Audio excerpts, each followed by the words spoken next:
Pak,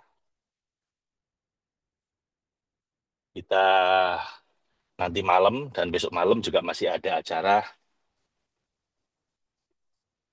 di Infinite You apa Ibu ya.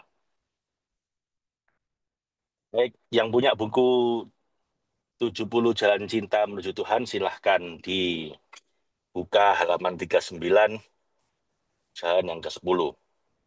Sebelum itu mari kita berdoa. Ridha'illah wa li syafa'ati Rasulillah ala hadhin niyya kulli niyatin salihah. Al-Fatihah. A'udzu billahi minasyaitonir rajim. Bismillahirrahmanirrahim. Alhamdulillahi Rabbil Alamin Ar-Rahmanir Rahim Maliki Yawmiddin Iyyaka na'budu wa iyyaka nasta'in Ihdinas siratal mustaqim Siratal ladzina an'amta 'alaihim ghairil maghdubi 'alaihim waladdallin Amin. Subhanaka la ilma lana illa ma 'allamtana innaka antal alimul hakim. Allahumma anfa'na bima 'allamtana wa 'allimna ma yanfa'una. Ilahi anta maksudi wa ridhaka matlubi a'tini mahabbatika wa ma'rifatika wa muqarrabika. A'tini ridhaka wa raddina likulli ibadatina wa hajatina wa maqsudina. Hajat dunya wa hajat al-akhirah. A'tini ridhaka wa raddina likulli qada'ika khairihi wa syarrihi la hawla wa la quwwata illa billahil aliyyil azim. Baik, Bapak Ibu, layarnya memang tidak ada gambar apapun, Bapak Ibu, dan saya pun tidak on kamera karena saya lagi di jalan menuju Jogja, ini menurut jalan tol. Mudah-mudahan lancar. Kalau ada kendala nanti Bapak Ibu sampaikan di kolom chatting ya, supaya saya bisa aware. Silakan buka buku 70 Jalan Cinta Menuju Tuhan, halaman 39. 10, jalan yang ke-10 ya,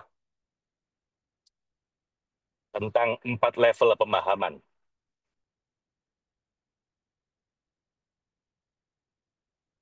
Tiap pembaca Al-Quran memahami kitab suci itu dengan level pemahaman yang berbeda. Level pertama, memahami Quran berdasarkan arti terjemahannya, makna lahiriahnya. Mayoritas umat Islam sudah merasa puas dengan pemaknaan lahiriah ini. Malah saya kira yang lebih banyak lagi adalah baca dan nggak paham. Itu level 0 berarti. Lumayan tapi tidak membaca. Level pertama, memahami Quran berdasarkan arti terjemahan atau harafiahnya, atau arti lahiriahnya. Level kedua, mulai bisa memahami makna batiniah di balik arti lahiriahnya. Saya tiap pagi sebelum cara ini ya Bapak Ibu, kan kita bikin tafsir Al-Jailani, nah itu tafsir Sufi, jadi tafsir Sufi dari Al-Quran, jenis tafsirnya ada tafsir batiniah. Makanya penjelasannya Syekh Abdul Qadir Al-Jailani di situ lebih banyak menjelaskan tentang makna batiniah. Surga itu pun dijelaskan oleh beliau sebagai bukan kenikmatan-kenikmatan lahiriah seperti bidadari dan makan minum enak, tapi perjumpaan dengan Allah gitu ya. Sungai-sungai di surga itu dimaknai dengan apa kenikmatan makrifat dengan Allah gitu ya. Dan seterusnya itu makna batiniah. Sementara level ketiga, mereka mulai masuk ke makna yang paling dalam dari ayat-ayat Al-Quran. Jadi makna rahasia di balik ayat-ayat itu. Tapi di level keempat, kita akan temukan makna rahasia di balik rahasia yang tidak mungkin bisa dijelaskan dengan kata-kata. Ini hanya bisa dirasakan, dialami oleh para pecinta. Jadi Bapak Ibu, Quran itu seperti berlian. Anda lihat dari sisi satu dibanding sisi yang lain, itu memancarkan sinar yang berbeda.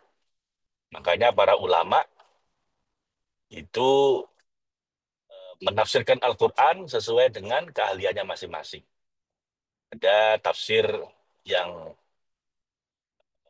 memaknai dari sisi makna lahiriah.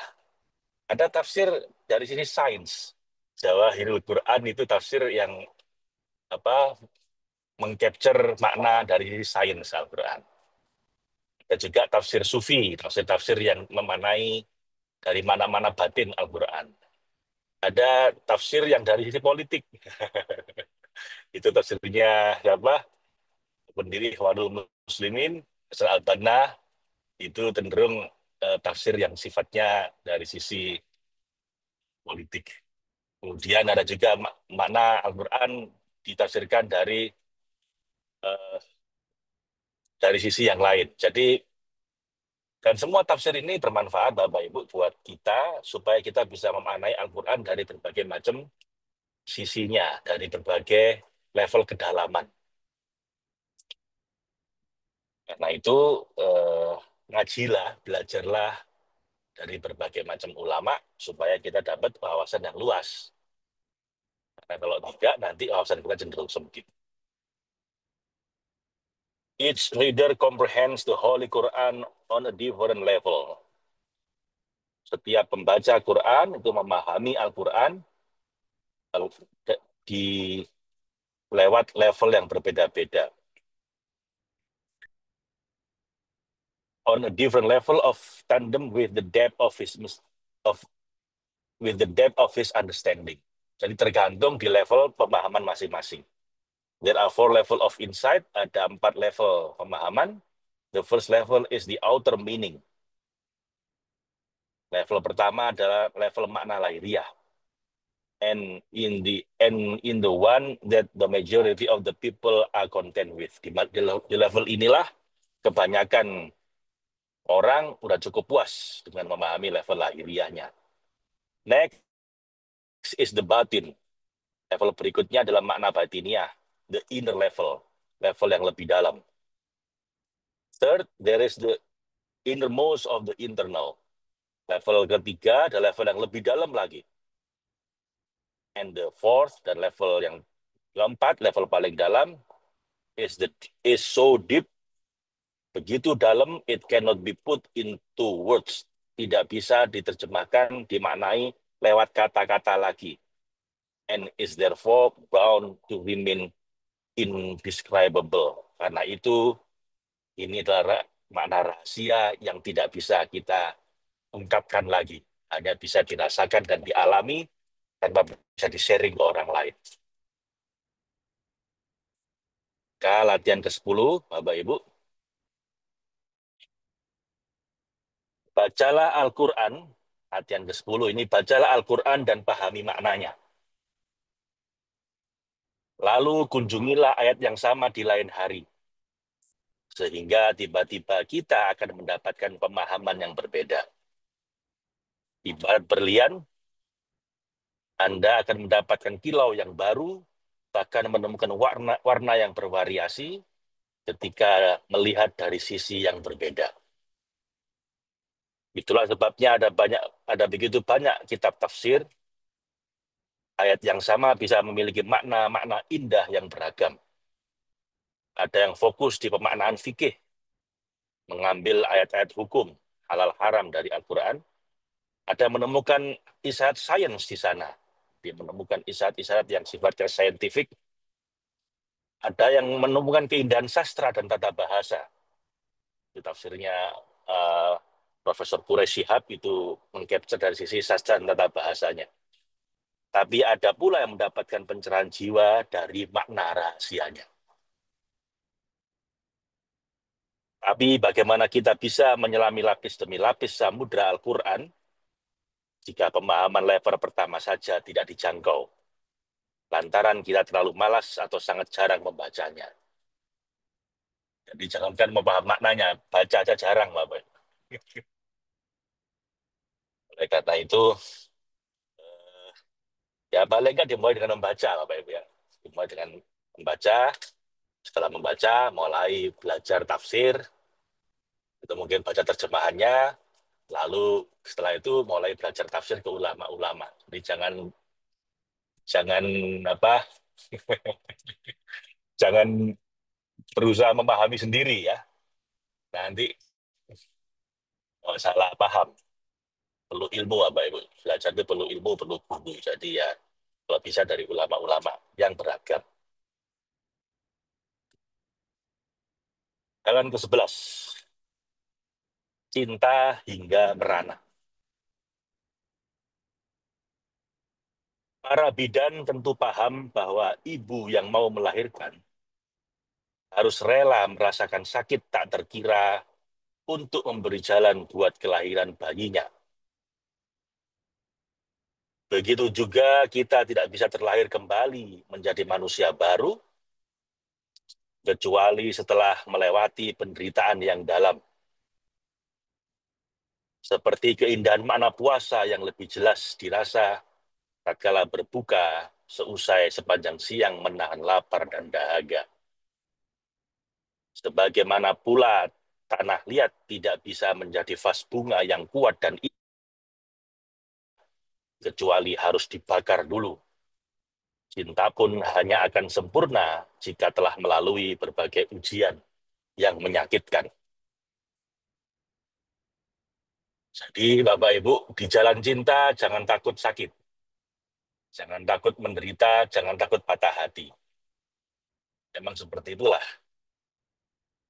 Nah, di Quran juga dikatakan, jangan kamu bilang mengaku beriman, lalu mengira tidak akan diuji oleh Allah. Padahal Allah ingin membuktikan siapa yang omongannya benar, dan siapa yang orang-orang munafik yang hanya bisa ngomong tapi nggak bisa menjalani, yang mengaku Islam, iman, atau cinta, tapi begitu diuji dikit, udah mengeluh. Nah, semua nabi, semua wali, Bapak Ibu, itu pasti ada ujiannya masing-masing. Even Nabi Sulaiman tetap diuji, walaupun dia kaya raya, ya. Tidak segalanya. Ujiannya ya itu, apakah dalam kekayaan, kekuasaannya itu tetap rendah hati dan tetap menghamba, atau sombong seperti Namrud dan Firaun. Jadi ya harus siap Bapak Ibu. Cuman kabar gembiranya, di jalan cinta, semua penderitaan jadi indah. Seorang ibu ketika melahirkan bayinya dengan sepenuh cinta, dia kesakitan, dia mungkin teriak, dia menangis, tapi dia menjalani semua itu dengan keridoan, tidak tidak menyesal ya, tidak mengeluh, dijalani penderitaannya, sakitnya itu dengan sepenuh cinta. Karena itu, walaupun beliau teriak, menangis, tapi begitu bayinya akhirnya lahir dan beliau berdarah-darah, beliau memeluk bayinya dengan sepenuh cinta, dengan sepenuh kebahagiaan. Tidak dibuang kemudian bilang gara-gara kamu aku sakit, nggak begitu kan Bapak Ibu? Dia menjalani penderitaannya dengan kebahagiaan karena menderita karena cinta itu bahagia. Seorang ibu yang baru melahirkan berdarah-darah, kesakitan, yang awalnya badannya langsing jadi gemuk mungkin, berlemak dan jadi nggak indah dilihat, tetap aja beliau bahagia. Kenapa? Karena beliau sedang menjalani penderitaan di jalan cinta. The midwife knows that when there is no pain, the way for the baby cannot be open. Para bidan tahu bahwa jika tanpa derita, tanpa rasa sakit, maka jalan bayi menuju kelahiran nggak bisa terbuka. And the mother cannot give birth, dan ibu pun nggak bisa melahirkan. Likewise, for a new self to be born, hardships is necessary. Seperti itulah kalau Anda mau terlahir kembali menjadi orang baru, memiliki nasib baru, memiliki kehidupan baru, menatap masa depan yang baru, maka hardships is necessary. Maka Anda perlu menjalani dulu penderitaan.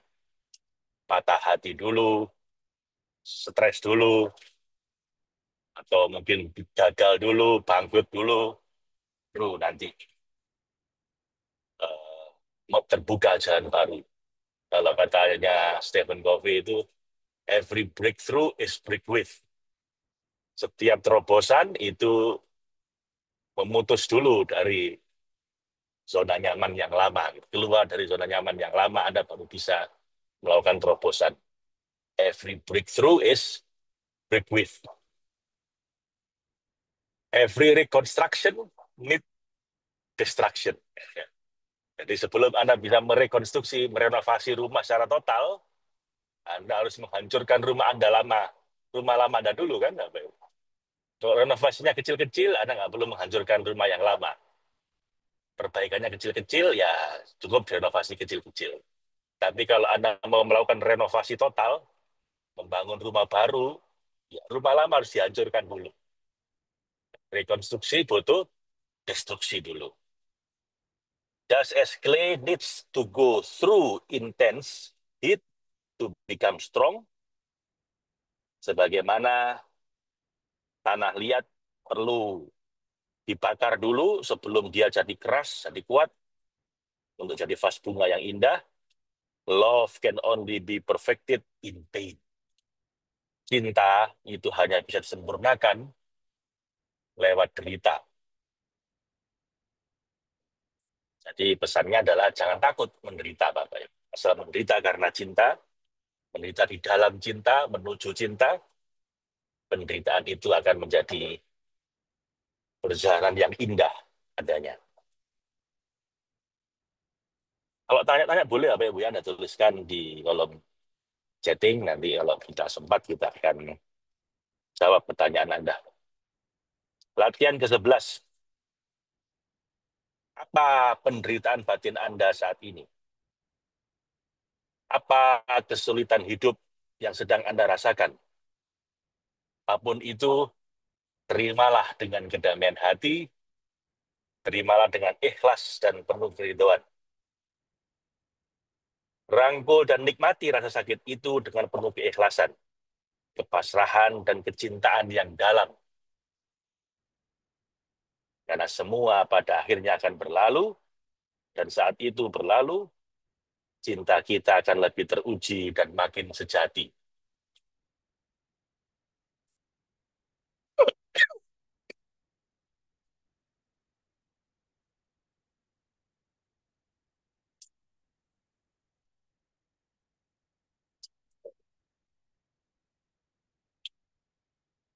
Jadi, Bapak Ibu, saya memberikan materi tentang Certified Holistic Happiness Practitioner dari Dr. Tal Ben Shahar, ini dosen yang paling populer di Harvard. Itu salah satu pesan dia, ya, hasil penelitian ilmiah ini ya, Bapak Ibu. Orang-orang bahagia itu bukan orang yang tidak pernah menderita. Ya, bukan berarti nggak pernah stres, nggak pernah patah hati, nggak pernah sakit hati, nggak pernah sedih. Bukan. Orang bahagia yang sejati itu justru kalau dia bisa allow yourself to be human. Mengizinkan diri Anda menjadi manusia biasa. Gimana manusia normal itu ya kadang nangis, kadang tertawa. Kadang bahagia, kadang juga sedih. Kadang jatuh cinta, kadang patah hati. Kadang damai hatinya, kadang gelisah hatinya. Kadang penuh harapan, kadang frustasi. Justru variasi emosi yang dikotomis itulah yang membuat hidup kita sangat indah. Kita bisa menemukan kebahagiaan yang dalam. Kenapa? Karena kalau hidup Anda itu enak terus, lama-lama Anda jadi hambar. Jadi nggak merasa enak lagi. Orang yang nggak pernah puasa, nggak bisa merasakan nikmatnya makan. Kalau Anda tidak lapar, Bapak Ibu, Anda makan seenak apapun, jadi nggak enak. Katanya kan lauk yang paling nikmat itu adalah lauk lapar. Jadi makanan yang paling nikmat itu adalah makanan yang kita makan ketika kita sedang lapar banget. Makin lapar, makin enak. Sekedar nasi putih dengan tahu tempe akan sangat nikmat sekali ketika Anda sudah tidak makan 3 hari. Anda pernah nggak makan 3 hari? Saya pernah. Saya lakukan intermittent fasting ya. Itu hanya minum air putih ada selama 3 hari. Di hari ketiga, itu makanan apapun enak.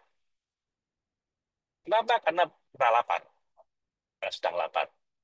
Orang tidak bisa merasakan nikmatnya sehat ketika tidak pernah sakit. Orang tidak menghargai punya kekayaan kalau tidak pernah miskin. Orang tidak akan benar-benar bisa merasakan cinta yang dalam kalau nggak pernah patah hati. Jadi justru emosi-emosi negatif ini, pengalaman-pengalaman penderitaan ini penting banget Bapak Ibu, supaya kita bisa merasakan kebahagiaan yang dalam.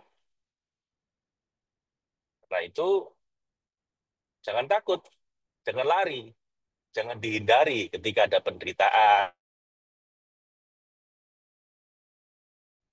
hadapi dengan penuh keridhaan, keikhlasan, dan yang paling penting hadapi dengan penuh cinta. Nanti semua penderitaan itu akan menjadi indah.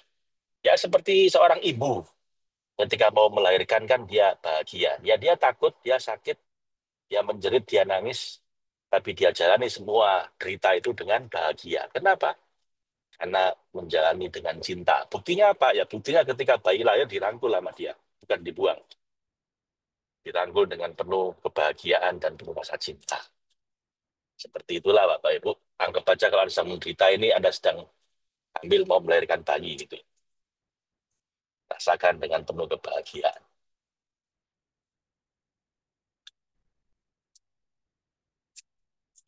Yang nomor 12, Jalan Cinta ke-12.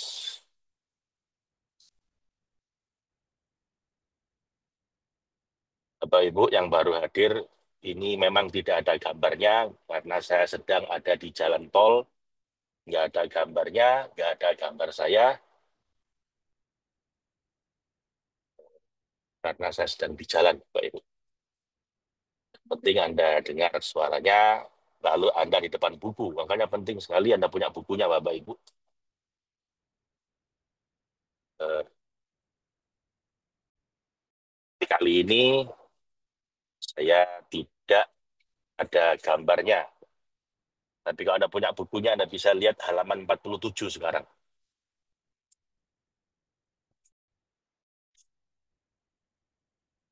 Yang mau tanya-tanya boleh ya, Bapak Ibu. Diamanilah, terima kasih.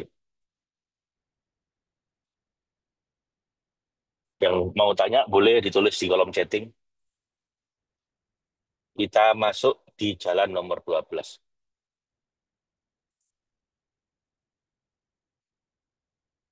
Cinta dan transformasi diri.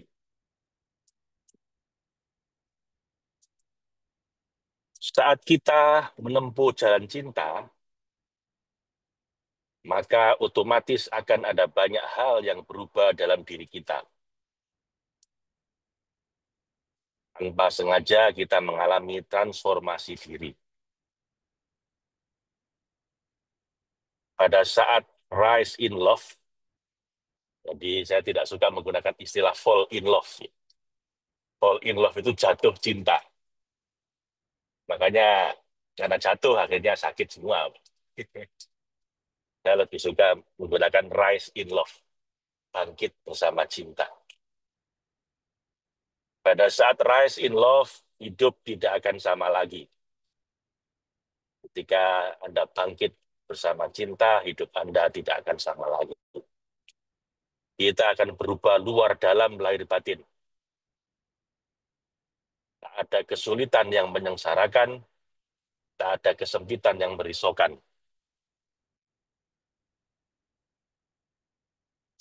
Bukan berarti jalan pendakian hidup tiba-tiba terbentang mulus tanpa masalah. Namun rintangan apapun yang menghadang tidak akan mampu lagi membuat kita sedih dan gundah lantaran bersandar pada cintanya. Jadi ya Bapak Ibu, semua orang yang bangkit bersama cinta itu hidupnya akan berubah. Kalau belum berubah ya berarti cintanya belum sejati. Cinta sejati pasti akan membawa perubahan diri.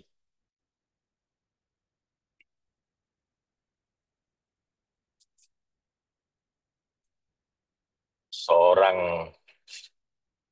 yang jatuh cinta, atau bangkit bersama cinta, itu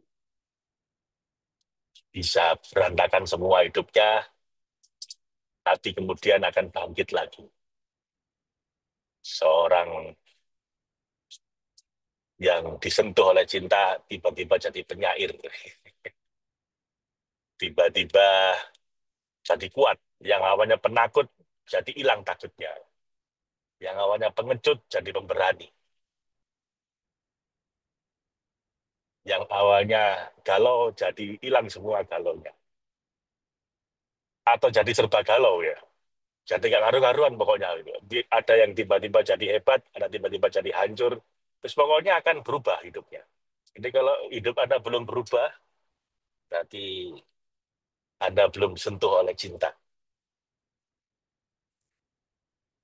The quest for love changes users. Orang yang sedang mencari cinta, atau sedang jatuh cinta akan berubah hidupnya. There is no seeker among those who search for love who has not matured on the way. Tidak ada pejalan cinta yang tidak menjadi matang di sepanjang perjalanan. Jadi para pejalan cinta menuju Tuhan itu pasti hidupnya akan semakin hari semakin dewasa, semakin matang. Secara spiritual ya. Karena menjadi tua itu masalah umur, menjadi dewasa itu masalah pilihan, Bapak Ibu. Ada orang tambah tua, tambah jadi kayak anak-anak. Ada orang belum tua, udah dewasa. Jadi ada umur kronologis, ada umur psikologis. Kalau umur kronologis itu ke keniscayaan hidup ya, makin lama makin tua. Tapi menjadi dewasa itu perlu belajar, itu pilihan. Lah orang jatuh cinta atau orang sedang menempuh jalan cinta itu pasti akan menjadi dewasa dengan sendirinya secara spiritual. The moment you start looking for love, you begin to change within and without. Pada saat Anda memutuskan menempuh jalan cinta, maka saat itulah hidup Anda akan berubah luar dalam.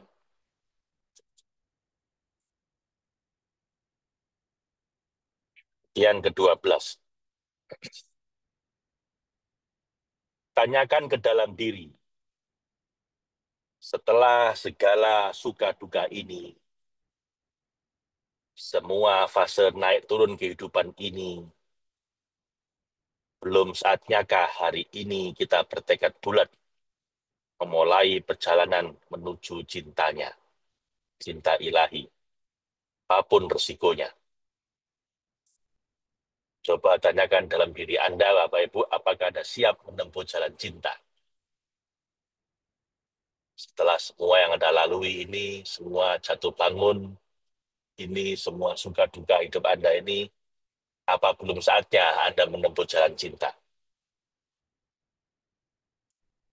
Jika jawabnya adalah nanti dulu, saya mau menikmati hidup saya dulu, saya mau menempuh jalan yang lain dulu, saya mau bisnis dulu, saya mau menuti karir dulu, ntar dulu, jalan cinta nanti dulu, saya mau hidup dengan cara yang lain dulu, maka tidak masalah Bapak Ibu, jangan terlalu dipaksakan, nah, semua yang dipaksakan itu nggak baik.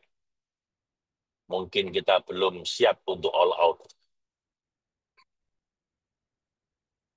Namun apabila Anda merasa sudah saatnya, maka siap-siaplah dan sering-seringlah berdoa. Kalau Anda siap dengan jalan cinta, maka siaplah dengan berdoa.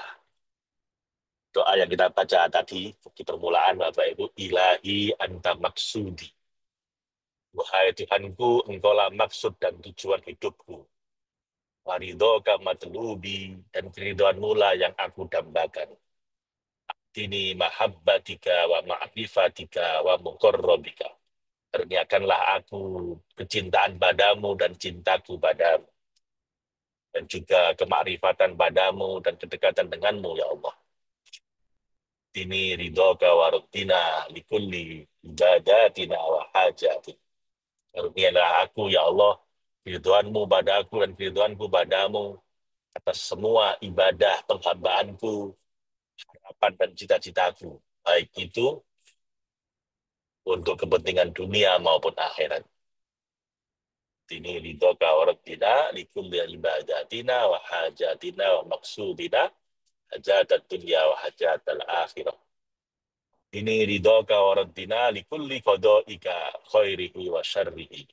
Dan karuniakanlah aku, ya Allah, ridhoanmu padaku dan keridhoanku padamu untuk menjalani apapun yang kau berikan padaku. Baik yang enak maupun gak enak. Kodok dan kodarmu baik yang terasa baik maupun yang aku kira tidak baik. Karuniakanlah aku keridhoanmu padaku dan keridhoanmu padaku, ya Allah. Untuk menjalani semua itu, la haula wa la quwata illa billahil aliyyil azim. Dan tidak ada daya dan kekuatan, tidak ada kemampuan apapun kecuali dengan pertolonganmu, ya Allah. Juga Anda bisa doa seperti yang di buku itu, Bapak Ibu. Duhai Sang Maha Pembolak-balik hati, ya muqallibal qulub, tsabbit qalbi ala dinika wa ta'atika wa mahabbatika wa muqarrabika. Duhai Sang Maha Pembolak-balik hati, tetapkanlah hatiku, fokuskanlah hidupku di atas jalanmu, di jalan ketaatan padamu, jalan cinta menujumu, jalan kedekatan denganmu. Tetapkanlah hatiku di sana, ya Allah. Saya baca dulu beberapa pertanyaan dari Anda, Bapak Ibu.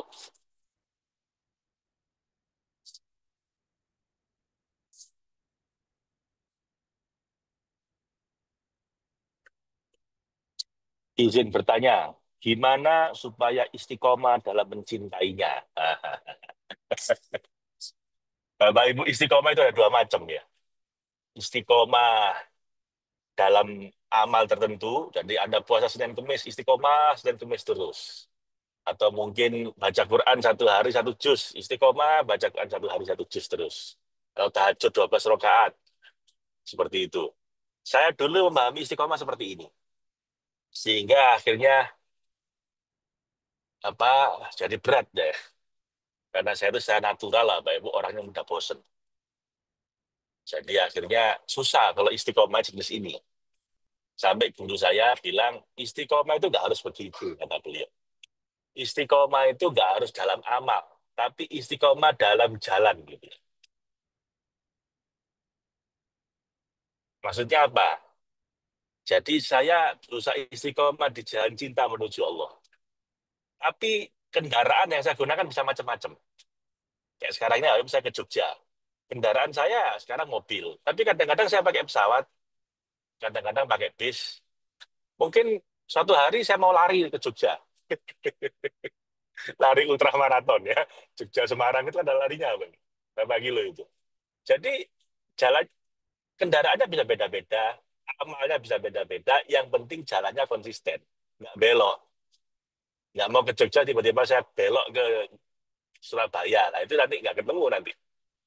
Nah, Anda boleh apa Ibu? Anda boleh pakai madhab yang istiqomah dalam apa? Dalam aktivitas, dalam ibadah yang tertentu, itu bagus juga, baik. Tapi juga boleh pakai jalannya guru saya ini, yang penting kamu di jalan cinta menuju Tuhan, amalnya kadang-kadang sedekah, kadang-kadang tahajud, kadang-kadang puasa, bosan puasa ya nah, baca Quran, baca Quran kok kayaknya saya capek, ya ganti puasa, puasa kok kayaknya lagi nggak kuat, ya tahajud. Yang penting tetap di jalan cinta menuju Tuhan. Yang penting dalam melakukan semua itu, motifnya bukan cari pahala, bukan kepingin uang banyak, bukan supaya dipuji orang apalagi, tapi murni karena ingin meraih cintanya Allah. Nah, Anda boleh pilih, silakan. Ambil dua-dua juga juga bagus ya, Pak. Silahkan. Ya, kalau saya orangnya mudah bosen, Pak. Kurang disiplin saya ini.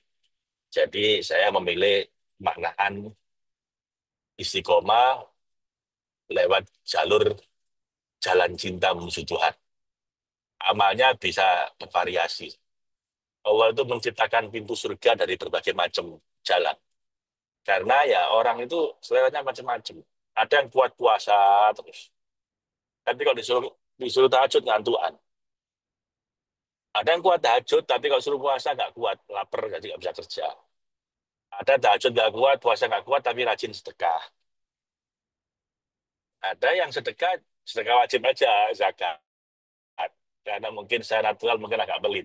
Akhirnya amalannya apa? Ya rajin ibadah yang lain. Ya semua dimaklumi sama Allah. Semua diterima, semua ada jalan menuju Allah. Silakan Anda ambil jalan yang paling cocok buat Anda. Yang penting itu menuju Allah ya, bukan menuju yang lain. Yang penting Anda lakukan dengan cinta dan keikhlasan, bukan karena nafsu. Terus bagaimana Pak supaya saya istiqomah dalam di jalan cinta menuju Tuhan?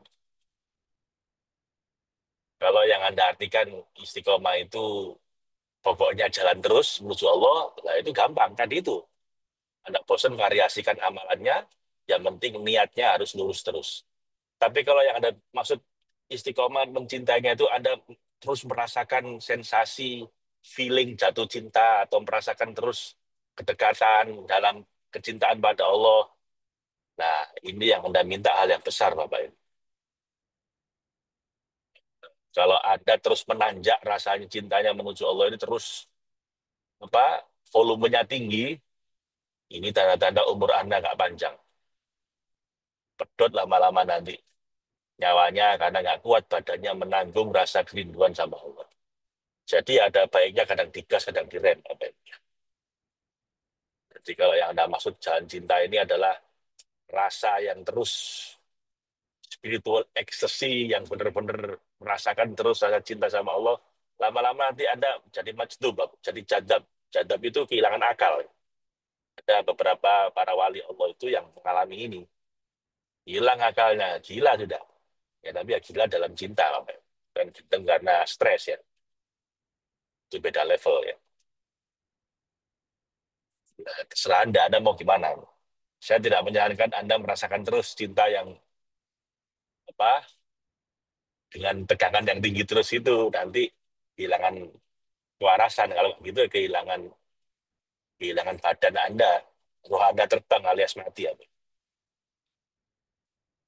Jadi ya ya dijalani aja, dijalani dengan penuh keikhlasan.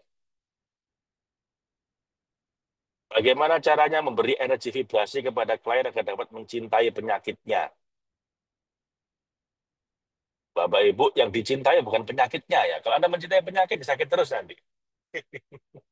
Pak Budi atau Mas Budi, jadi jangan mencintai penyakitnya. Anda mencintai Allah yang ngasih Anda sakit. Anda mencintai Tuhan, Sang Maha Pemberi sakit dan Sang Maha Penyembuh. Terserah dia mau dikasih sakit atau dikasih kesembuhan. Jadi yang kita cintai bukan penyakit. Jadi jangan diajari klien mencintai penyakitnya ya, Bapak. Ya, ajari klien mencintai Allah, mencintai Tuhan, supaya dia dikasih sehat, dikasih sakit, tetap bahagia, tetap ridho, tetap menjalani dengan cinta, tetap seperti ibu yang mau melahirkan. Ya ada rasa takut, ada rasa sakit, ada rasa menderita, tapi dijalani dengan penuh kebahagiaan dan keridhaan. Ajari beliau seperti itu. Dengan cara apa, Pak? Ya, diajak tapping sambil dirasakan sakitnya sambil bilang, ya Allah, saya ikhlas, saya ridho, saya pasrah. Awalnya mungkin cuma di mulut, nanti lama-lama akan masuk ke hatinya. Ya Allah, saya ikhlas, saya pasrah. Ya Allah, saya ikhlas, saya pasrah. Nanti lama-lama juga kan akan masuk ke hati. Itu sudah mulai ridho, ikhlas, nanti lama-lama akan masuk zona cinta. Dan kalau sudah masuk zona cinta, tidak ada lagi penderitaan. Mau sakit, mau sehat, mau kaya, mau miskin, mau orang-orang suka atau orang-orang meninggalkan, mau sedang bersama orang yang kita cintai atau sedang patah hati ditinggalkan mereka, semua enak tok ya. Ala inna awliya Allah la khaufun alaihim wa la hum yahzanun. Ketahuilah semua kekasih Allah itu tidak lagi sedih, tidak lagi susah, tidak lagi takut, tidak lagi khawatir, enak tok. Kenapa kok enak terus?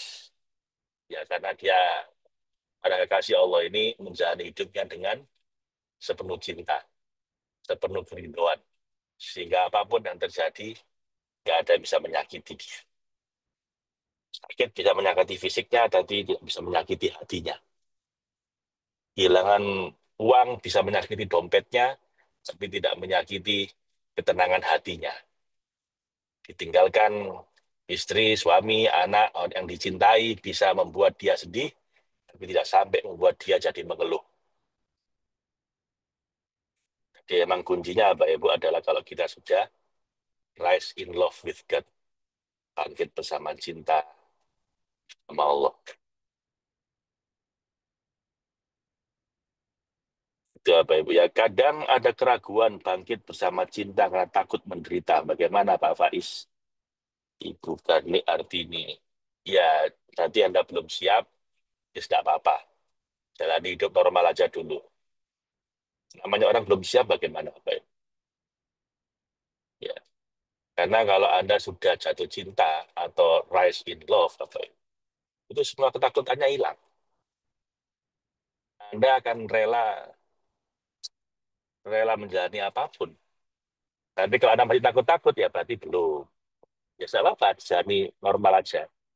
Jalani normal, ibadah seperti biasanya, tambahi ikhlasnya, semoga suatu hari nanti Allah mengkaruniakan cinta sama Anda, dan kalau cinta udah datang, semua derita hilang. Semua penderitaan akan jadi ringan. Sedih, takut, khawatir, cemas akan sirna sudah menjadi cinta, syukur, dan bahagia.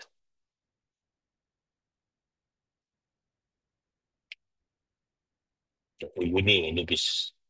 Dikatakan bersikap dewasa itu seperti apa, Pak Wais? Dewasa kok secara spiritual lah, Pak Ibu, itu dua ukurannya.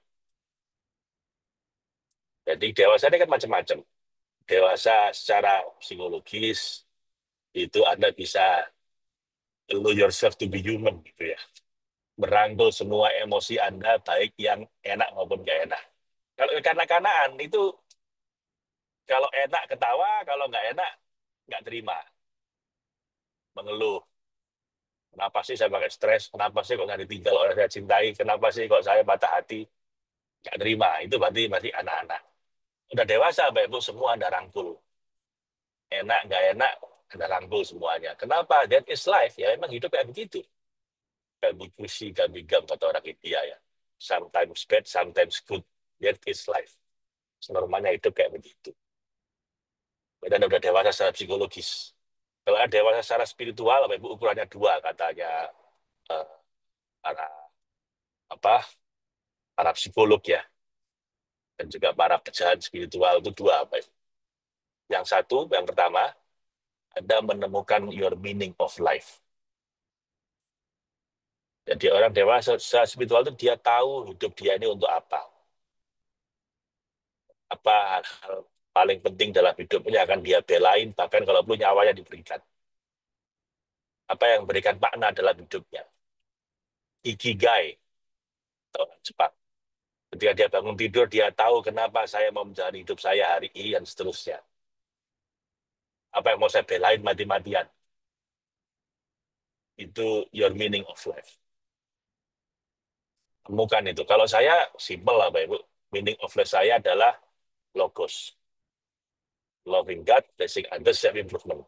Di saya, hidup saya itu cuma untuk tiga hal. Yang pertama, meraih cintanya Allah.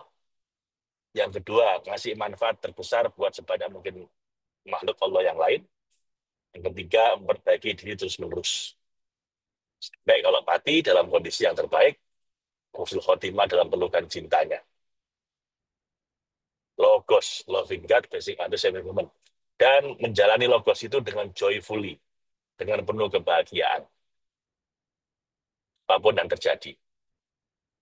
That is my meaning of life. My mission of life. Nah, Anda silakan cari makna Anda sendiri, yang penting temukan. Tiga hal itu, Bapak Ibu, yang saya temukan sejak saya kuliah dulu, sampai sekarang nggak pernah berubah. Tiga itu yang saya doa, itu inti doa saya.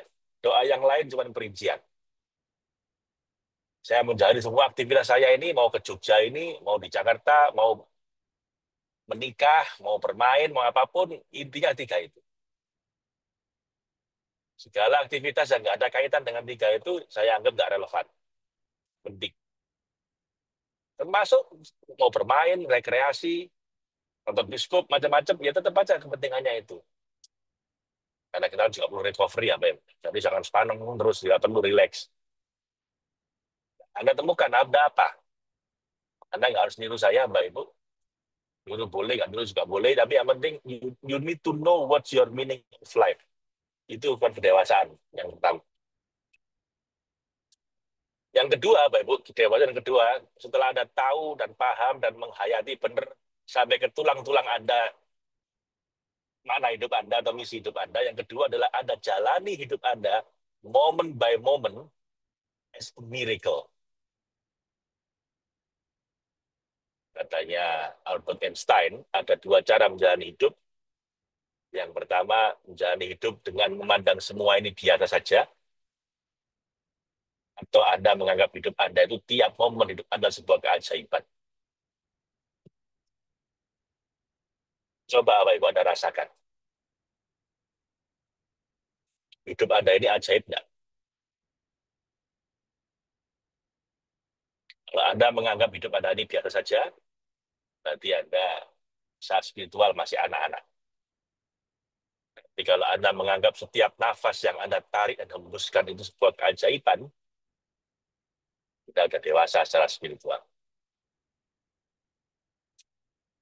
Suatu hari Helen Keller itu orang yang ketika lahir normal, tapi di usia 4 tahun dia kena satu penyakit yang membuat dia buta dan tuli. Anda bisa bayangkan, Bapak Ibu, kalau Anda buta, Anda menyerap informasi dari luar itu lewat telinga Anda. Kalau Anda tuli, Anda menyerapnya lewat penglihatan Anda. Lalu Anda buta sama tuli, bagaimana cara Anda belajar? Susah kan, Bapak Ibu? Coba bayangin, Anda nggak bisa lihat, nggak bisa dengar. Terus Anda belajar lewat apa? Anda memahami, persepsi, menikmati hidup Anda ini lewat apa? Nah, Helen Keller seperti itu. Cuma lewat sentuhan. Diajari sama gurunya Anne Sullivan itu, dari sentuhan itu dia paham. Nah, suatu hari dia didatangi oleh sahabatnya, Helen Keller.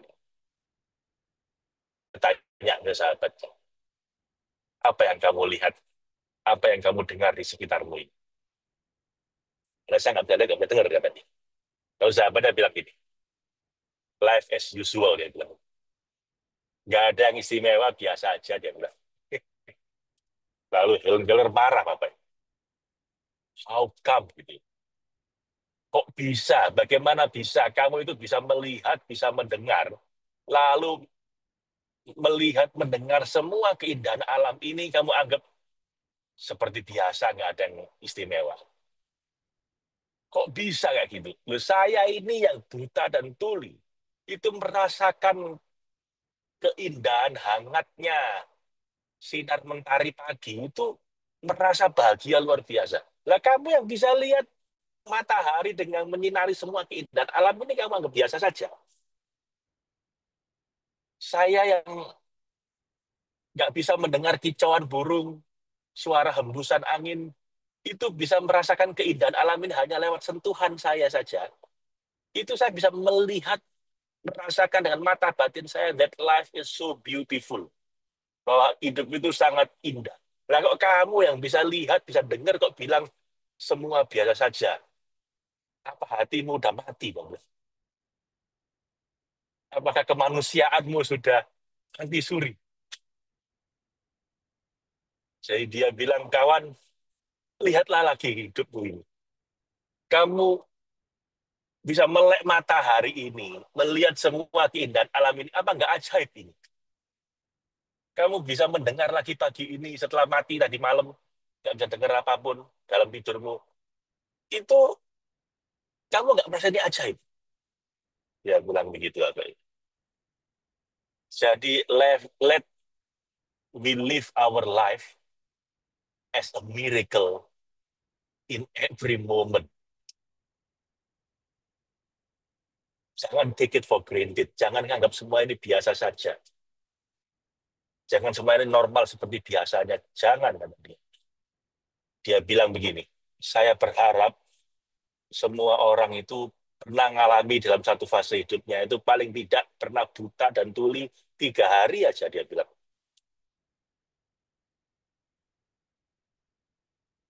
Cobain, kata mereka. Saya berharap Anda semua pernah mengalami buta dan tuli 3 hari saja. Supaya setelah itu, setelah Anda bisa melek lagi, bisa melihat dan bisa mendengar lagi, Anda benar-benar bisa merasakan betapa indahnya, betapa ajaibnya hidup ini, betapa baiknya Tuhan sama Anda yang memberi mata dan telinga.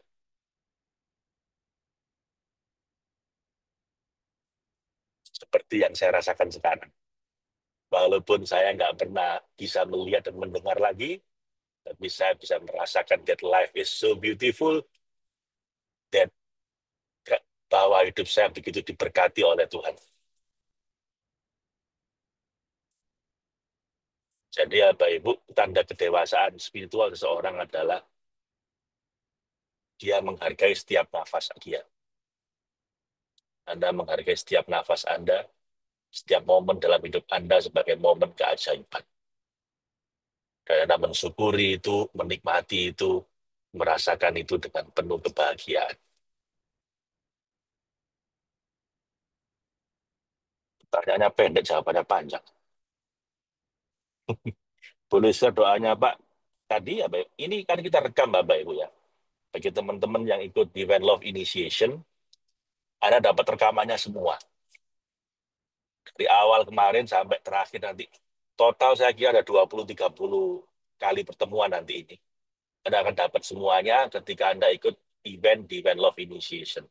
Cara ikutnya silakan tanya kawan-kawan BC ya. Plus nanti saat akhir Ramadan kita akan lakukan Love Initiation itu nanti di 10 hari terakhir bulan Ramadan. Soalnya ada di rekamannya nanti. Apakah orang sudah berada dalam cinta bisa tersesat dalam perjalanan? Bisa. Segala hal bisa terjadi kalau nyawa belum diambil sama Allah. Ada orang yang sangat baik awalnya, mantan mantan ulama jadi preman. Tidak ada. Ada orang yang awalnya preman jadi orang baik. Mending mantan preman daripada mantan mantan soleh. Saya orang soleh dulu, mantan. Mending saya preman dulu, sekarang jadi baik. Jadi semua bisa terjadi, makanya kita harus terus waspada ya, terus jangan takut, jangan khawatir, tapi juga harus waspada, jangan sampai kebablasan. Pak Faiz, untuk mencapai jalan cinta, apakah berseberangan dengan urusan dunia? Seperti Pak disampaikan tadi, kalau masih belum siap, pelan-pelan aja, enggak apa-apa. Oh enggak, Bu Ibu teguh, jadi ini ya Bapak Ibu ya, biasanya kalau orang barusan tersengat oleh cinta, itu hidupnya nggak karu-karuan. Boleh semuanya, bingung semuanya, nggak karu-karuan. Ya. Tapi tidak apa-apa. Kalau ini terus benar cara menjalaninya, benar-benar guru yang bisa bimbing, nanti lama-lama ini akan semakin dewasa cinta. Ketika udah mulai dewasa, kita akan baik semua nanti. Itu kan. Awalnya mungkin berantakan ya. Jadi pecinta amatiran itu biasanya hidupnya akan berantakan di awal-awal. Tapi kalau semakin dewasa, semakin pro nanti. Semakin Anda dewasa, mungkin ada guru yang bisa bimbing Anda, nanti semua akan menjadi baik. Termasuk urusan dunia Anda. Di jangan salah paham, Bapak Ibu. Ada fase memang nanti Anda mungkin jadi nggak doyan sama dunia, pinginnya menyendiri terus, udah nangis terus, udah bosan sama dunia, kangen sama sang pencipta. Ada fase kayak begitu. Tapi ini jangan digas terus. Karena saatnya Anda perlu sober, perlu apa? Sober itu sadar, jangan mabuk terus ya. Anda perlu waras lagi, sadar lagi. Ya, dulu saya pun juga ngalami gitu, di stop sama ibu saya, sama bisnis. Jadi jangan digas terus, Gus. Nanti kocar kacir urusan duniamu nanti. Oh, masih punya anak, punya istri. Bisa yuk, ajadannya digulung. Zikirnya selesai, riadonya cukup. Nonton bioskop aja sih sama aku itu. Tidak nonton bioskop ya sama guru saya, Pak Ibu. Supaya waras lagi, nggak gendeng terus nanti kamu. Jangan kebablasan kamu. Kamu gas terus nanti pedot nanti nyawamu. Nanti ruhmu udah terlalu kangen sama Allah, badanmu nggak kuat nanggung, lepas nanti. Ya sudah cukup. Itu. Jadi ya, ya ada fase-fase kayak begitu. Makanya harus punya guru apa Ibu. Kalau nggak punya guru nanti digas terus bablas. Ya, jadi ada yang ngerem, ada yang gas itu. Saatnya ngegas, saatnya ngerem. Di pelan-pelan saja. Ya.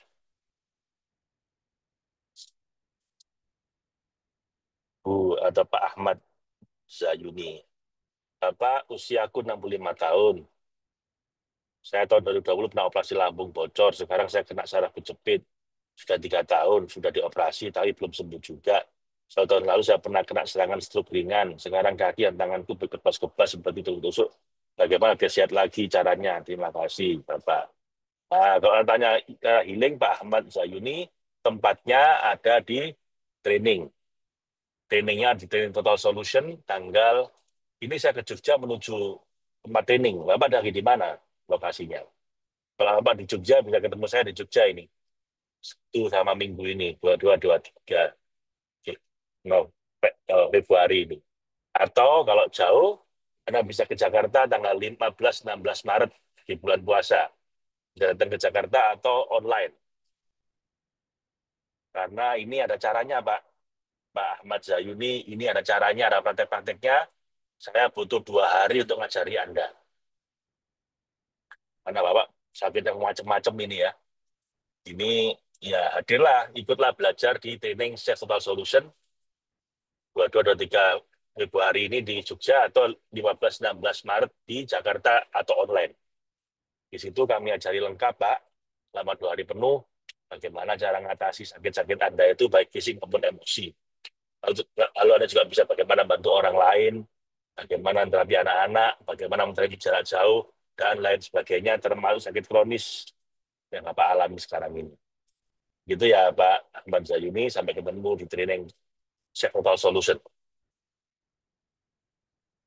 Apakah hidup dalam kemewahan dapat berdampingan dengan hidup zuhud? Bisa, Pak. Nabi Sulaiman hidupnya mewah tapi zuhud. Ya. Justru orang bisa zuhud itu orang udah kaya, Pak. Kalau masih miskin bukan zuhud, ya memang terpaksa, terpaksa miskin. Kalau orang yang bisa zuhud itu hanya orang yang bisa kaya, bisa punya uang banyak, tapi dia mencegah dirinya untuk berapa berlebih-lebihan. Jadi kalau saya bilang, kamu udah cari ilmunya Nabi Sulaiman. Apa ilmunya Nabi Sulaiman itu? Uang banyak di tangan, di dompet, di ATM, di bank, hidupmu mungkin penuh kekayaan, materimu banyak, tapi tidak masuk ke hatimu. Di hatimu hanya ada Allah, di hati dan pikiranmu hanya ada cinta sama Allah. Jangan kayak kebanyakan orang, uang nggak pegang, di dompet nggak ada, tapi kepikiran uang terus. Hati dan pikirannya penuh dengan uang. Nah itu orang matre. Jadi bisa jadi Anda miskin tapi matre, sementara kaya tapi zuhud. Saya ulang lagi ya, Pak. Anda bisa jadi nggak punya uang tapi matre, sementara uang banyak tapi zuhud. Sangat bisa itu, Pak. Karena ukuran matre atau tidak itu bukan pegang uang apa tidak. Ukurannya adalah apakah di hati dan pikiran Anda penuh dengan uang. Ada guru saya, jadilah kayak Nabi Sulaiman. Uang kepegang tangan, harta dunia di bawah kakinya, tapi di hati dan pikirannya hanya ada Allah. Hanya cinta sama Allah. Jangan kayak kebanyakan orang, uang nggak pegang, harta nggak punya, tapi kepikiran terus urusan uang, hatinya matre, duniawi, kepikiran dunia terus. Akhirnya gendeng, akhirnya sampel, gila, gara-gara stres. Jangan sampai begitu apa Ibu. Justru zuhud itu apa Ibu ketika Anda punya dunia banyak. Ya nggak harus bergelimang kemewahan, tapi cukup. Karena kalau udah malah kemewahan biasanya berlebih-lebihan apa ya. Iya Bapak dicaci maki pasangan ketika melihat fisik, ya marah, tapi jangan lebih dari hitungan detik, apalagi menit, apalagi jam. Lanjut dengan pandang cinta ilahi di balik semua kejadian lahir batin jadi adem ayem Pak. Ya, ya Bu. Yes, apapun kejadian di luar kita, kita tetap keep cool, calm, and peaceful. Tetap tenang, damai, dan bahagia. Walaupun suami lagi marah-marah, walaupun istri lagi ngomel-ngomel, walaupun sudah nggak punya uang, walaupun utang banyak, bagaimana menjaga keseimbangan batin, apapun yang terjadi, Anda tetap mutmainnah.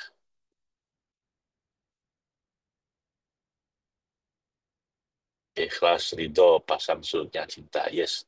Pak Faiz ada saudara saya, ibu mandiri, sudah 18 tahun, umur 50-an. Dulu dikenalkan dengan yang sendiri tidak mau. Begitu didekati, yang notabene masih ada pasangan, dia membuka hati. Apakah ini masih ada beban batin yang belum selesai, Pak? Atau salah rasa, Pak? Ngapunten. Cenah-cenah. Muslim Junior tim petan. Ya. Intinya seorang janda, didekati orang yang nggak punya istri, nggak mau. Begitu yang deketin. Laki-laki yang punya istri malah mau. Apakah ini namanya salah rasa, Pak? Oh, alah. Saya no komen, Bapak Ibu. Orang banyak yang nggak gitu, Bapak Ibu. Ya itu, makanya. Memang rasa ini kadang-kadang nggak bisa milih. Tiba-tiba muncul aja. Makanya kalau cinta naik sama Allah nggak kuat, pasti ada terabas itu. Bapak. Karena yang biasanya yang enak-enak itu nggak baik. Sementara yang baik-baik nggak enak. Emang ada, karena ada setannya itu apa? Bapak, yang ngipasi. Yang halal jadi nggak kelihatan enak. Sementara yang haram jadi kelihatan enak. Makanya saya ajak Anda, Bapak Ibu, untuk cinta pertama dan utama kita itu hanya Allah. Supaya ketika tiba-tiba disamber oleh cinta yang lain, kita masih punya pegangan yang kuat, Bapak Ibu. Anda nggak lupa diri, Anda kembali sama Allah. Atau Anda kehilangan orang yang Anda cintai, Anda nggak munting, Anda nggak sampel, nggak gila. Kenapa? Karena cinta utama pertama Anda hanya ya, Bapak Ibu. Makanya, love is the answer. Love of God is the ultimate answer. Anda sudah cinta atau bangkit bersama cinta bersama Allah, nanti yang lain beres. Apakah Syekh Siti Jenar contoh wali yang dimabuk cinta pada Allah? Ini saya nggak bahas ini apa Ibu, karena nanti jadi kontroversi. Ya cinta, ada terlalu cintanya sama Allah, nanti ada kehilangan akal, nanti bisa bablas. Misalnya maju hidup jadi jadab dan repot nanti ya. Ya walaupun kalau orang satu cinta itu nekat emang. Ya itu pilihan, terserah. Cara ngerem agar tidak kebablasan bagaimana Pak? Bu Sauda Idris punya guru. Atau kalau tidak ya diselimurkan. Sudah ada Pak? Diselimurkan bahasa Indonesia apa ya? Dialihkan, diselimurkan. Ini orang Surabaya itu dialihkan. Dan itu sama guru saya. Wes cukup zikirnya itu digulung senjatanya, ayo nonton biskop aja gitu. Nonton biskop kayak Bu. Wes puasa, udah cukup puasa aja sekarang makan yang enak. Gitu. Jadi dialihkan, ngurusi yang lain. Jangan digas terus piatonya atau zikirnya. Itulah ya Bapak Ibu ya dialihkan Bu ya. Ya kalau paling bagus kalau Bapak Ibu punya guru sehingga gurunya tahu nanti. Rahayu, Pak, apa bisa bertanya di luar materi? Bagaimana praktek healing untuk orang lain menggunakan jurus jodispensa sebagaimana prakteknya di malam? Loh, ini bahasanya nanti malam, Pak. Bahasanya nanti malam, nggak sekarang. Nggak sekarang. Eh, eh, Salah kamar ya, belum waktunya. Nanti jodispensa kita bahasnya nanti malam sama besok malam. Makanya saya harus berangkat pagi-pagi ya, Pak Ibu, supaya sampai sana sore. Nanti malam saya bisa persiapan lagi untuk ngasih materi buat Anda. Saya ini tambah menjelang puasa tambah banter, Pak Ibu. Pagi malam saya webinar ini. Belum persiapannya, ini belum jalan ke Jogjanya. Ini belum isi trainingnya nanti di Jogja. Belum saya larinya. Nanti saya lari 15 kilo di Jogja itu. Apa hari Minggu. Kalau ada mau ketemu sama saya lari-lari bareng ayo di 15 kilo. Jadi Sabtunya saya isi training, Minggunya lari. Selasa ketemu alumni.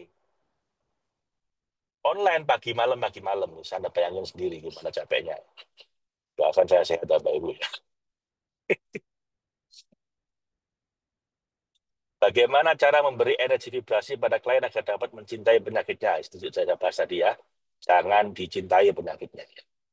Pak Faiz, untuk tafsir Al-Quran, bisakah saya belajar di Pak Faiz? Oh, di Bu Nurul Ayalin, ini kita lakukan tiap pagi. Nanti kalau sudah lewat, sudah selesai Ramadan, kita balik lagi. Karena nanti ini tiap pagi setelah saat Ramadan ini kita ada training, mentoring abundance. Di setengah enam itu kita akan ada mentoring abundance. Ya kalau saya nggak terlalu capek atau apa sempat mungkin sebelum itu sebelum sebelum apa subuh sekali-sekali saya tafsir lagi. Ada masuk ke grupnya, Bu. Bu Nurul ada grupnya namanya psikologi tafsir Al-Jailani. Ada itu. Itu tiap pagi kalau nggak ada halangan saya adakan. Cuman jamnya agak acak, Bu. Kadang sebelum subuh, kadang setelah subuh. Saya ada di grup, ada pantau terus, nanti ada dapat rekamannya, ada 280 kali pertemuan itu.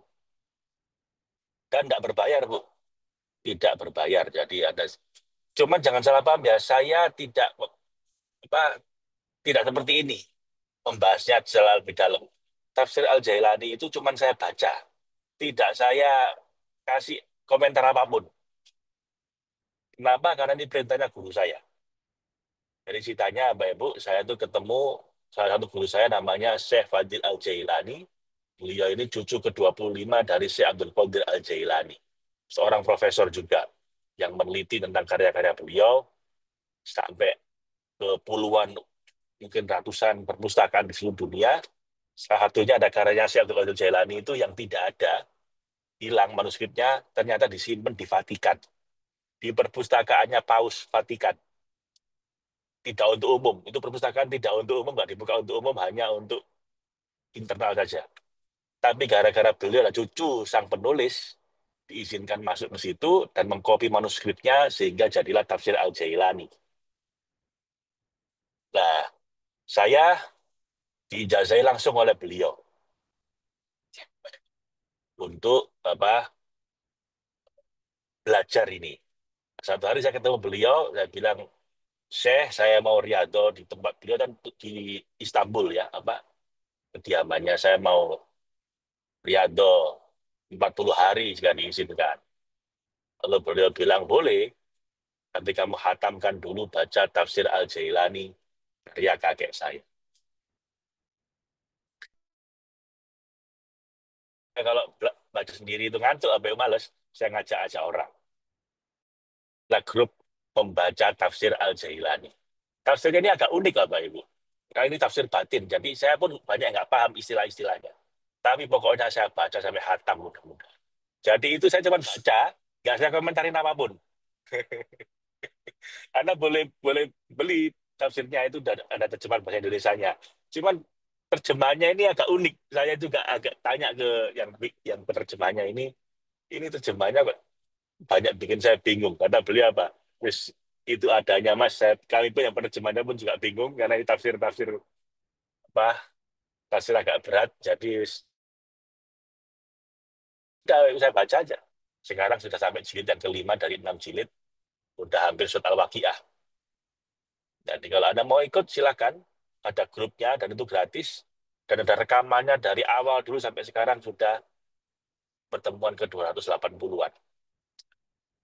Cuman ya itu, saya ngajinya itu, Pak Ibu, agak acak ya.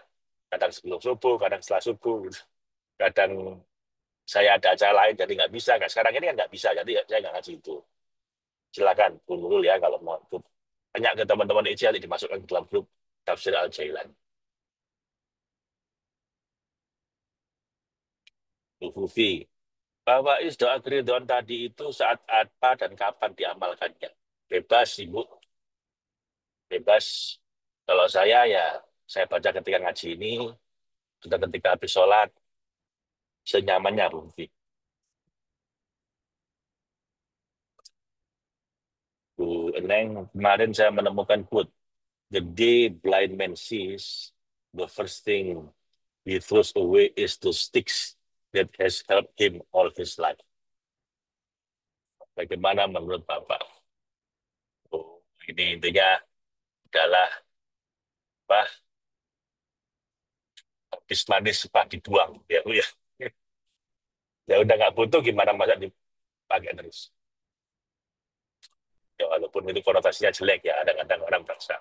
Habis manis sempat dibuang, itu nggak butuh kan dibuang. Ya kalau itu konteksnya orang, ya nggak baik ya. Nggak baik Anda kayak begitu. Anda ketika putus sama dia, Anda minta tolong. Begitu Anda nggak butuh, Anda buang. Itu namanya habis manis sempat dibuang. Atau dorong mobil mogok. Ketika susah nggak bisa jalan, Anda dorong capek, begitu jalan Anda ditinggal. Itu namanya dorong mobil mogok. Kalau konteksnya hubungan manusia, hubungan dengan Tuhan nggak baik. Tapi kalau memang itu benda ya nggak apa-apa. Emang udah nggak butuh. Dulu ketika masih buta butuh apa?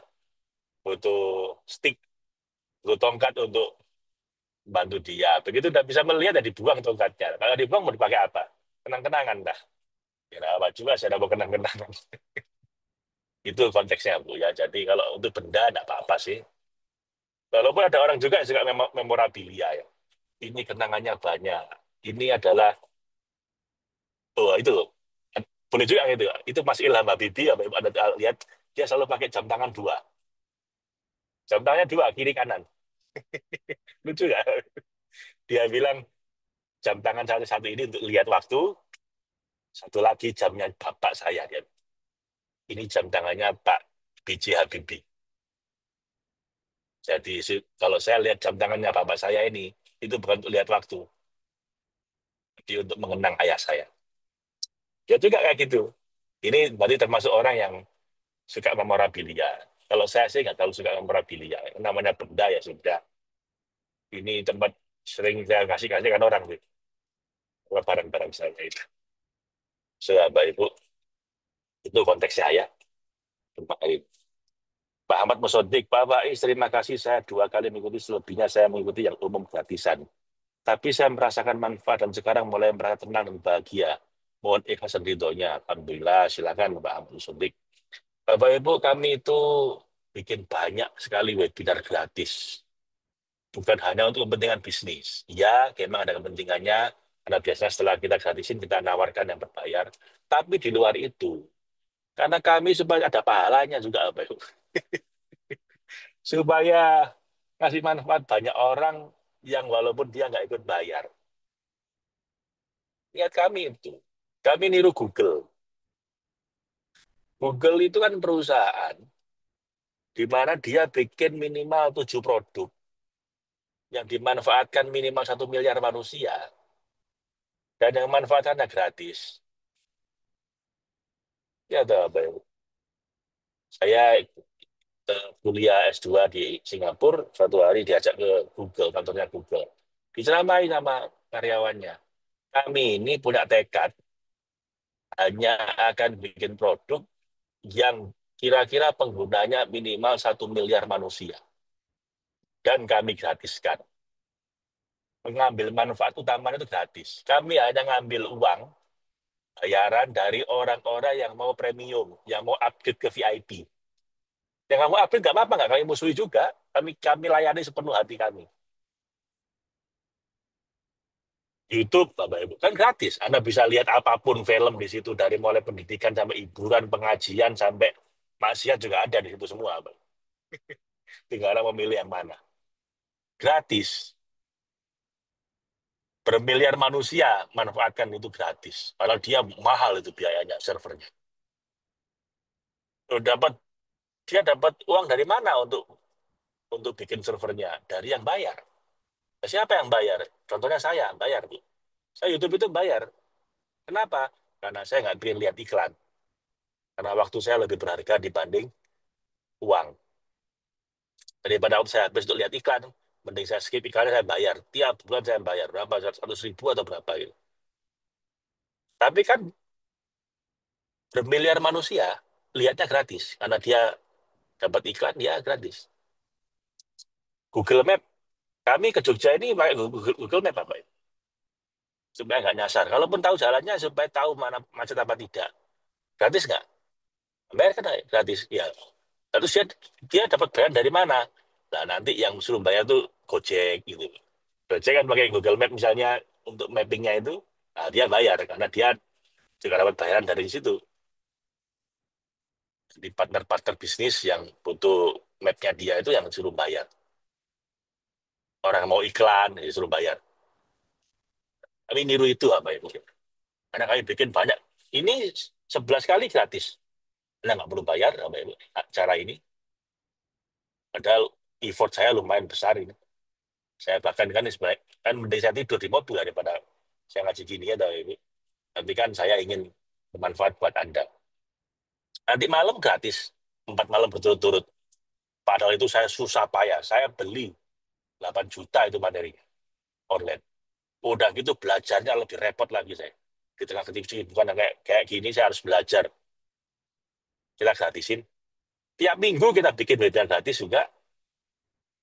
Itu ada dua fungsi. Satu memang fungsi bisnis Bapak Ibu, supaya nanti setelah itu kita ajak untuk yang berbayar. Tapi fungsi yang lain semoga jadi ibadah kan, supaya bisa bermanfaat buat Anda semua. Walaupun Anda umur hidup Anda nggak akan pernah beli produk kami pun tetap bersyukur Anda mau melihat kami, belajar dari kami. Kenapa? Semoga bermanfaat. Ya Bapak Ibu, silakan dinikmati yang gratis, tidak masalah. Kadang kalau ingat cinta Allah menetes air mata, tapi kalau mau ketemu Allah malu, masih banyak dosa sedikit amal. Gus Bu, it's the sign that you are on the right way. You are on the right track.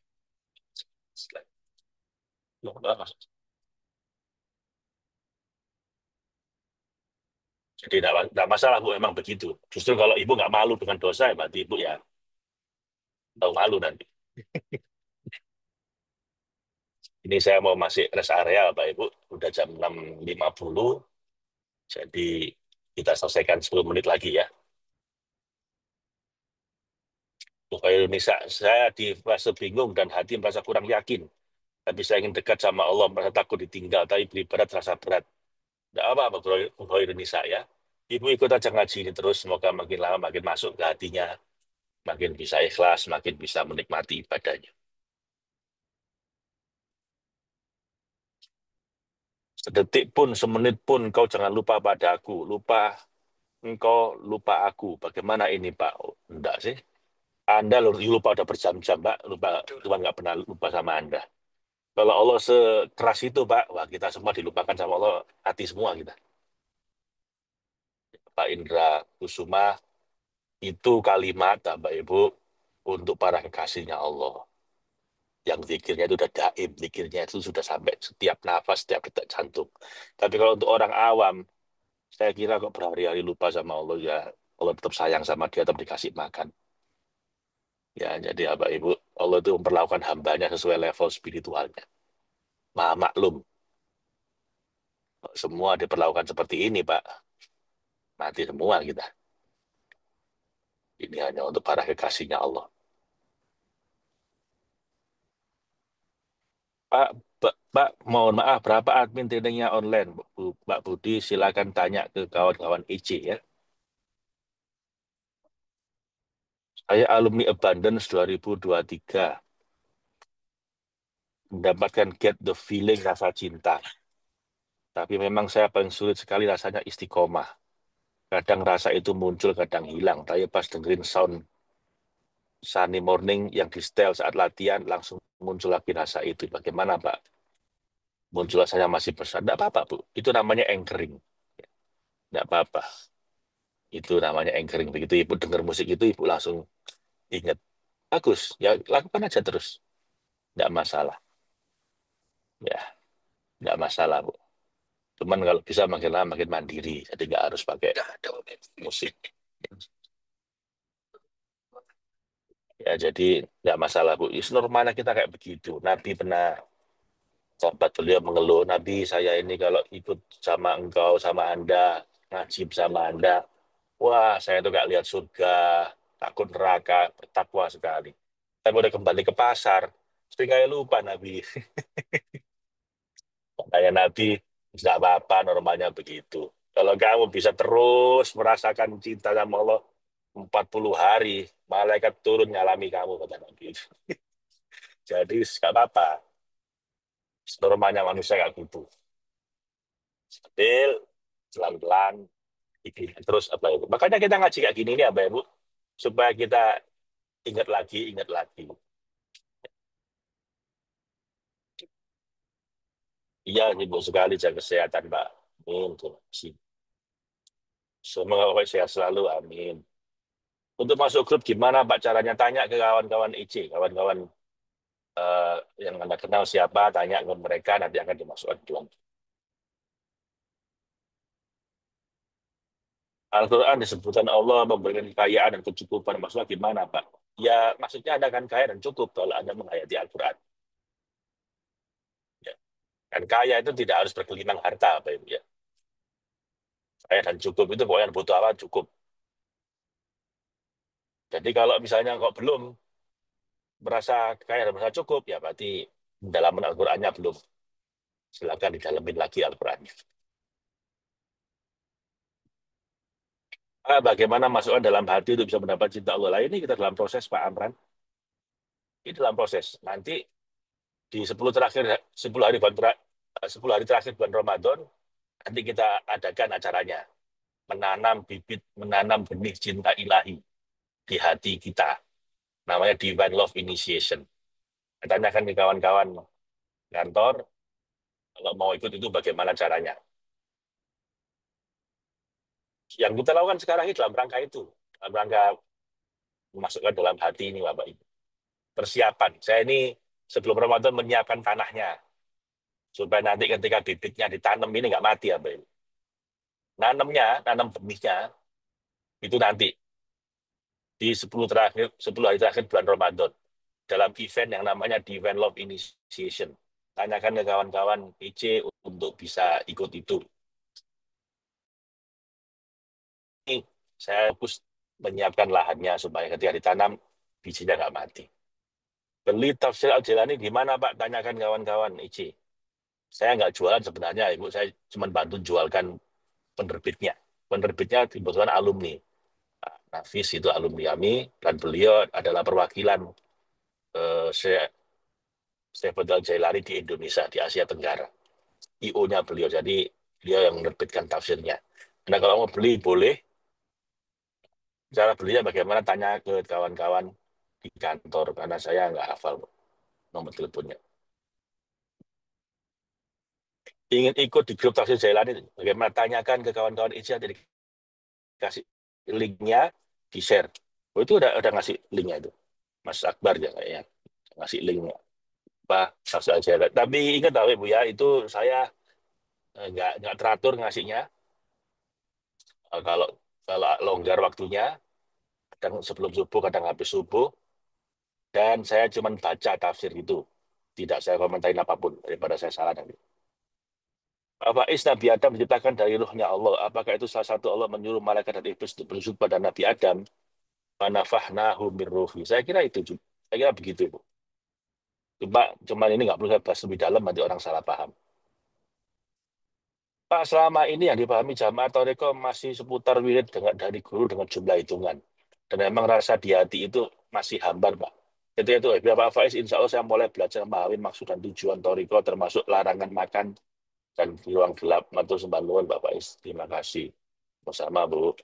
Tapi saya tidak sedang ngajak Anda ikut Toriko, apa Ibu ya? Saya ini trainer, bukan guru.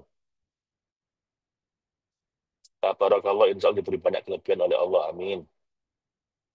Semoga rezeki dilipat gandakan. Amin. Terima kasih. Mampir Tegal, Pak. Nggak mikir. Tegal, Tegal lagi lagi. Sampai Batipul kata Pak Mungdir. Saya nggak tahu drivernya nih Pak Dani nih, Pak. Saya ikut. Cuman waktu kita ini mepet, Pak Mungdir, kalau sekarang ini. Mungkin kalau pulang kali bisa. Nah, kata Mas satu cembil lembu. Karena nanti malam saya masih ngasih loh, bukan lagi. Materinya belum saya siapkan. Terima kasih Pak Faiz atas ilmu yang Bapak berikan. Pasti Allah ganti semua atas kebaikan Pak Faiz. Amin. Amin. Ya diganti pun saya tidak apa-apa, Pak. Yang saya cari bukan gantian soalnya. Yang saya cari ini semoga Allah ridho. Semoga dapat manfaat, Allah ridho. Sudah cukup. Diganti, nggak diganti kamu. Buku tafsirnya apa, Pak Faiz? Tafsir Al-Jailani. Itu penerbitnya alumni kami, namanya Pak Nafis, lumayan di tebet. Kalau Anda repot cari, Anda tanya ke kawan-kawan kantor, nanti akan dikasih. Apa, Pak, kayaknya bisa beli dari mereka. Dulu kita punya stoknya, tapi sekarang udah habis kayaknya. Mungkin akan nyetok lagi kalau banyak yang mau. Faiz, gimana cara masukkan dalam hati untuk bisa mendapat cintanya Allah? Lah ini Bu Risna, kita sedang dalam proses menuju itu. Anda ikuti webinar ini tiap hari, tiap malam, tiap pagi. Nanti Ramadan, Anda ikut develop initiation. Mudah-mudahan bisa bantu menanam benihnya. Nanti setelah Ramadan kita masih akan ada full up lagi. Dan semua rekamannya dapatkan. Ini sedang kita lakukan ini, menanam benih cinta ilahi di hati Anda. Fi amayil Pak Isantim. Terima kasih ilmunya, sama-sama. Terima kasih atas ilmu serta kebaikannya untuk kami Pak Faiz, sama-sama Bu Yuni. Semoga Allah berkahi segalanya, amin. Menjadi amal jariah untuk Bapak, amin. Barakallah Pak, terima kasih. Bu Denovita, terima kasih banyak ya Pak Faiz. Insya Allah bermanfaat sekali, ya, amin. Insya Allah limpahkan, Insya Allah Allah limpahkan kebaikan, kesehatan, dan kesejahteraan untuk Pak Faiz dan semua timnya, amin. Amin. Amin. Kapan kira-kira training di Surabaya Pak Faiz? Nggak ada rencana, Bu. Jadi Bu Khairun Nisa, kalau Anda mau ikut training, datang ke Jogja, atau Jakarta, atau online. Ya. Saya ke Amerika, saya datengin apa ya, Bu Anda ke Jogja aja jauh. Iya, Pak. Bapak Ibu. Saya ke Amerika, saya datengin. Habis puluhan juta, kadang ratusan juta. Untuk ilmu itu jangan pakai hitungan susah, jauh, mahal. Nanti repot kita. Jadi harus berkhidmat, Bapak Ibu. Sama ilmu itu kita yang datengin. Saya begitu. Saya bela-belain tuh tidur di atas tikar dekat sama WC 4 hari sampai saya berdarah-darah apa ya, untuk cari ilmu di ujung India sana. Amerika wis puluhan juta, ratusan juta saya datengin. Lalu masa Anda ke Jogja aja jauh? Ya berarti kita nggak berjodoh ya. Kita selalu rasa berat, ya berarti kita nggak berjodoh. Harus berani, Bu. Harus rela berkorban. Tenaga, waktu, jauh, biaya. Udah dapat ilmu yang bermanfaat. Pak Mungkin yang mirip Gus Bah, ya Pak. Ya bener Pak. Tinggal dimiringkan sedikit apa kopiahnya. Tidak Gus Bah, Pak Mungkin. Beliau ini pejabat yang rendah hati. Saya senang sekali waktu itu pejabat kayak begini. Pejabat yang baik, yang lurus, yang adil. Itu masuk surga paling duluan. Mendahului ulama dan para dermawan. Kenapa? Karena pejabat ini di tangannya ada setiap orang banyak. Makanya saya itu, kalau saya pejabat yang lurus itu benar-benar tertib. Ada bahasa Indonesia Pak, tafsirnya memang bahasa Indonesia Bu. Jadi Bu atau Pak Jumatur Rahmah, memang tafsir Al-Jailaninya sudah diterjemahkan dalam bahasa Indonesia. Saya merasa sebetulnya yang kita pelajari jalan cinta ini bisa align dengan yang dari Dr. Joe Dispenza. Ya memang, makanya pagi kita ngomong jalan cinta, malam kita bahas tekniknya Dr. Joe Dispenza. Silakan nggak ikut nanti malam. Mas Debi Amran, Pak, saya udah ikut alumni TS 565. Setelah ikut, hati saya masih hambar. Saya selalu berusaha meningkatkan kenyamanan hati saya selalu mengikuti beberapa Faiz pagi dan malam. Alhamdulillah sedikit-sedikit membuat nyaman. Saya mau meningkatkan spiritualitas lebih baik ikut Abanis atau DLI, Pak. Mohon arahannya. Ikut dua-duanya. Kalau benar-benar murni spiritual, itu DLI. Kalau Anda spiritual tapi nggak meninggalkan finansial, ya abundance. Karena abundance itu juga sangat dalam spiritualnya, juga sangat kaya finansialnya. Jadi Pak Debi Amran, kalau Anda ingin dapat manfaat optimal, dua-duanya. Abundance sama DLI itu saling menguatkan. Saya menunggu Pak Faiz di Surabaya. Nah ini, saya belum ada rencana ke sana itu. Rumah saya Surabaya, maksudnya asli saya. Tapi kalau saya ke sana ya silaturahim dengan sanak saudara, bukan ngasih training. Kecuali Anda jadi event organizer, Anda kumpulkan minimal 20 orang, ada training di sana, nah, kita bisa training di sana. Kadang saya bertanya ke diri, maksudnya bertanya sendiri ya. Saya ingin cinta Allah, tapi kok daya juang saya lemah. Bagaimana agar bisa punya tekad kuat, Pak Faiz? Bu, Bapak Ibu, Anda nggak akan bisa mencapai Allah dengan tenaga Anda sendiri. Justru Anda harus merasa lemah. Anda harus merasa diri Anda kosong, nggak bisa apa-apa, nggak punya apa-apa, nggak mampu apa-apa, kecuali tolong sama Allah. Jadi sering-sering baca doa, Bu, la haula wa la quwata illa billah. Kalau Anda mengharapkan diri Anda sendiri nggak bakal sampai. Kita hanya bisa sampai sama menuju Allah kalau Allah menghendaki kita. Karena itu berdoa, la haula wa la quwata illa billah. Abundance dalam banget, Pak, harus ikut loh, Pak. Ini komentarnya yang ikut. Even Anda pinginnya spiritual, abundance itu tempatnya tidak hanya uang, tapi juga spiritual. Abundance dalam banget, Pak, harus ikut. Pas jam 7 ini, Bapak Ibu. Sudah dulu ya, sampai ketemu besok, insya Allah. Terima kasih atas kebersamaannya. Semoga ini bermanfaat.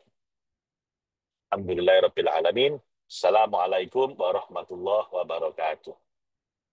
Silakan Mas Akbar boleh di stop recordingnya dan dihentikan webinarnya.